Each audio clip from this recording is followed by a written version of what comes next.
So much, Louisa and Henrik.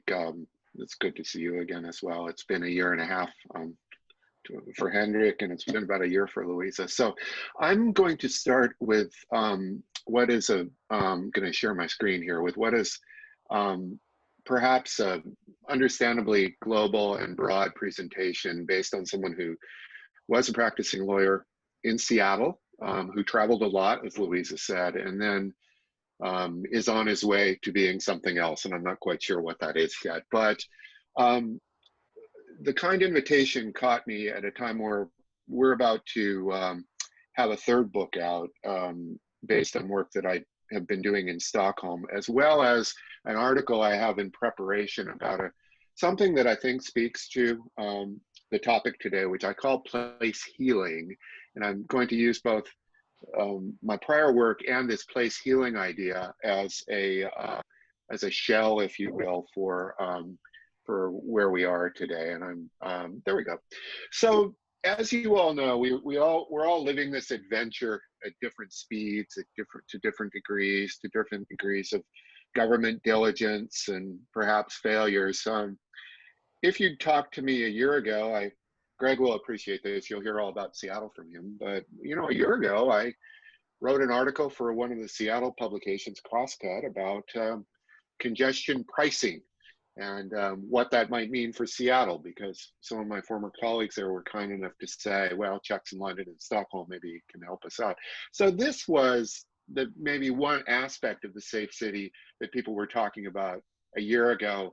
And by safe, I mean climate change and broader issues that we are all dealing with on a global basis. And then, of course, the world changed. And it was bad enough when we were dealing with just the pandemic. But because I'm a broad thinker, I can't separate that, as nor can many of you, from the distinct issues of environmental justice and equity, Black Lives Matter, and more that has crept into our reality based on some frustrations related to the pandemic and some long needed social airing that we have. And so when I look at the future and a safe place going forward, a safe and sustainable place, I include more than the physical environment, although ironically, as a former lawyer, I'm very visual. But I want to offer, and I don't have time to talk about it today, it'll be out later in the summer, both in English and Portuguese, a whole idea of place healing, which takes on a number of boxes here, which I will talk about very quickly at the end. We cannot, of course, talk about all of this. But when the pandemic came along, we were working on this book called Sustaining a City's Culture and Character, Principles and Best Practices. It's a bit delayed by my new publisher, Roman and Littlefield, being on furlough, quite honestly, for a while. But independent of the pandemic, I penned these words. Imagine if the city around you disappeared and everything familiar in your daily life and routine suddenly ceased to exist. How would you reinvent your city? I promise you, I wrote that before the pandemic. And I'm a little bit frustrated the book's not out yet, because I think it does speak in a general way to some of these ideas. So what has been to happen in the United Kingdom, where I've been headquartered for almost 3 years now? And I'm going to give you a visual tour and leave you with some thoughts. Well, where I live in Greater London, in the borough of Richmond upon Thames, where Kew Gardens is, and the Great Richmond Park, as some of you may know, these are the visions we've started to see and we are living with now. I think always with this type of intervention that we are all very aware of, an accelerated, bikeable, walkable city based on the pandemic, with these types of interventions, we have to wonder, will they stick? And this gets to the book, can you impose a pattern? And I just wrote a little piece on this, the passeggiata of Louisa. Can you impose that upon the Twickenham town within Richmond upon Thames? Well, looks like it, doesn't it? And I think in order for these things to stick as the pandemic evolves, I would propose not only do we need place healing, but we need a unity between culture, character, not in a precious or heritage way, but we need to have a reality that local people can understand using their own language. So this is the oldest street in Twickenham. As you can tell, it's a medieval curving street that says road closed, and now it's pedestrian. We're seeing a lot of that in the UK to keep people, ironically, off public transit at the densities that were previously the case, and to encourage alfresco dining, biking, and walking. As Kew Gardens reopened, there was the temporary measures where we see the simple things which fall into a new use. And part of place healing is adaptation. And I really, some of you know from my earlier writing, Louisa was kind enough to reference it. I really like to look at these simple solutions. Some would call this tactical urbanism, some would call this pop-up, but this shows about the second day after Kew Gardens, the Royal Botanical Gardens opened on an appointment-only basis. And what do we see? We see simple things that we all have in our homes, a card table or, and simple signage to regulate entry. This speaks to safety in its early period. What else do we see in these adaptations, these healing adaptations?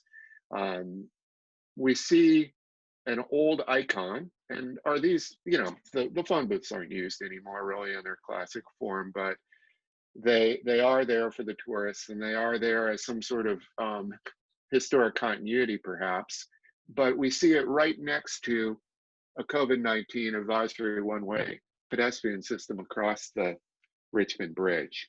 And this is a one-way with arrows, and guess what? Half the people ignore it, the arrows. This is another issue of our time. How do we infuse a sense of responsibility on everyone? I want to begin to end with a simple story about another way of creating a safe city. And this is going to be in the book, and I wrote another small piece about it. Bobtail Fruit is a fruit vendor that was once in the old Covent Garden before it gentrified, the old fruit market of Greater London. And apparently the owner had a bobtail hairstyle, so they called it Bobtail Fruit. Well, that evolved over time as times changed to fruit stands at tube stations, at subway stations, which is really, even before the pandemic, no longer sustainable.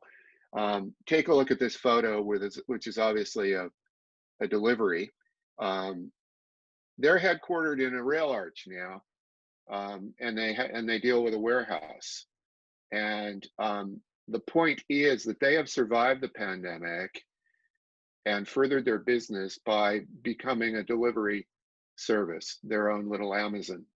And they already were in that business, delivering to offices and delivering high-end fruit and milk and so on for the daily office grind. Well, as that has pulled away with the pandemic, they've gone residential, they've expanded the number of postcodes where they deliver, and so on and so forth. So this is another form of healing that doesn't have necessarily a physical manifestation, but we have to think about in the mix and match going forward.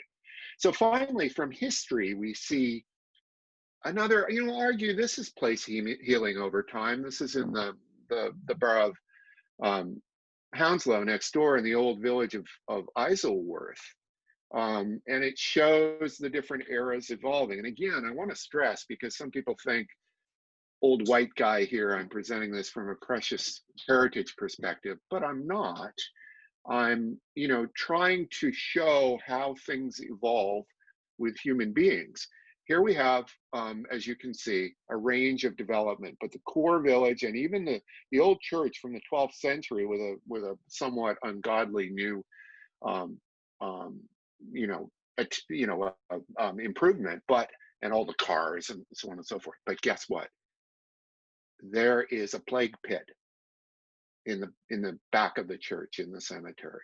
And here was a mass burial of 149 people from the famous 1664-65 plague in London. We've been through this before. There can be lessons learned. And I like to stress this continuity in these tactical times because we still can learn great deals from history. So here's the chart again. We don't have time in deference to the other speakers to go into this. I think I'll provide a copy of the PowerPoint for you all to study, but this shows the type of thing that we can look at in a more holistic approach to a safer future. If you want to read more about this, it's a plug for the books and the new one that's coming at the end of the year. And that is my presentation.